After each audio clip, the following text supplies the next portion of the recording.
Hello, hello, hello. কোথায় যাচ্ছি বলো? বুঝতে পেরেছো? এবার তো বুঝতে পেরেছো। আমি যাচ্ছি স্কুলে। আজকে স্কুলে ক্রিসমাস পার্টি, তাই আমি পার্টি ওয়্যার পরে যাচ্ছি। মা বললো ক্রিসমাস বেবি ফেস্টিভ্যাল, বেবিদের কিছু গিফট করা উচিত।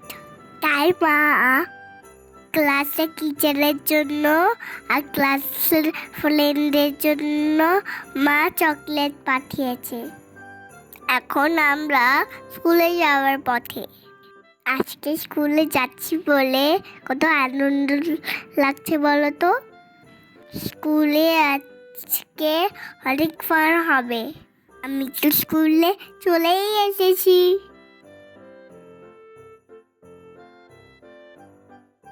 চলো আজকে আমি স্কুলের ভেতরটা দেখাই। এখানে পরপর সব আমাদের ক্লাসরুম। এটা আমার ক্লাসরুম কেজিতে। ক্রিসমাসের জন্য আমাদের ক্লাসটাকে ডেকোরেশন করা হয়েছে। এটা আমার Christmas gift for my school. আমার খুব পছন্দ হয়েছে গিফটটা। আজ এখানেই টাটা।